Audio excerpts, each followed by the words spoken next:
apologize sincerely for not being there in person. Barbara was a lifelong friend and big sister to me, though we were only a year and 1 week apart in age. We met when I was age 3, and she was age 4, when she and her family moved into the house next door. I always looked up to Barbara, not only because she was a year older and she was taller, but because she was kind, fun, and creative, and even as a young child had the funniest sense of humor. I hesitate to share this memory because I think you had to be there to appreciate there in person to appreciate the humor of the situation. But I'll tell the story anyway.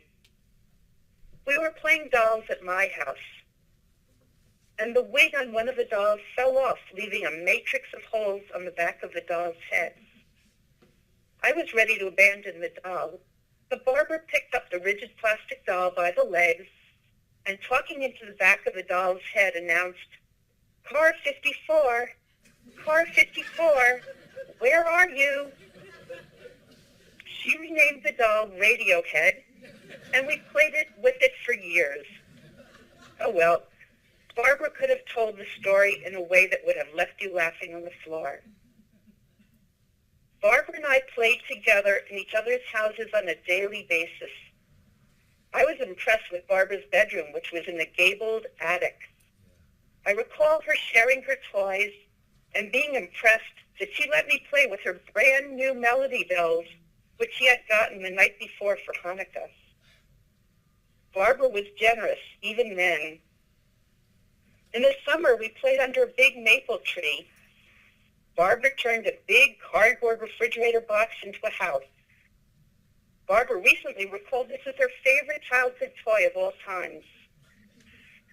Together, we and our siblings, my sister Marilyn and her brother David, put on carnivals for the neighborhood kids, donating ticket fees to charities, and we explored the empty lot behind our houses, wearing real raccoon Davy Crockett hats, furnished by my grandfather, a furrier.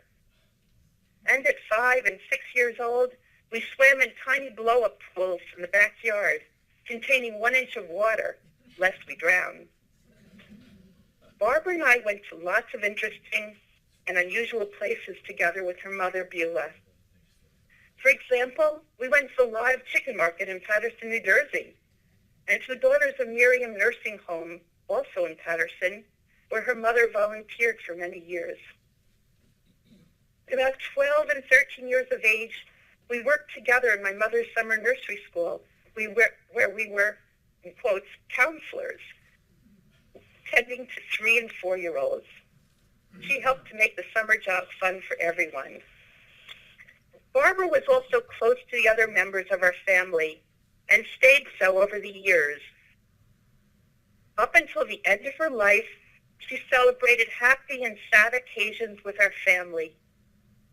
For example, visiting my mother in the hospital and celebrating bat mitzvahs, weddings, births of my grandchildren, anniversaries, and birthdays with us.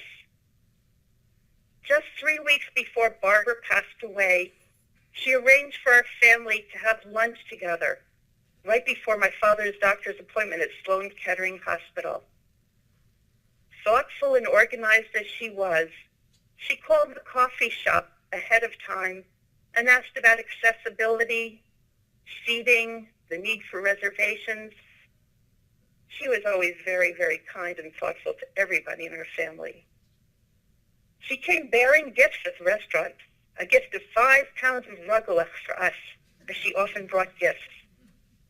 As delicious as the rugelach were, we had to freeze some, and we continued to take out 1 frozen cookie at a time, savoring the cookie as well as the beautiful memories of Barbara. Barbara, my family and I will always miss you.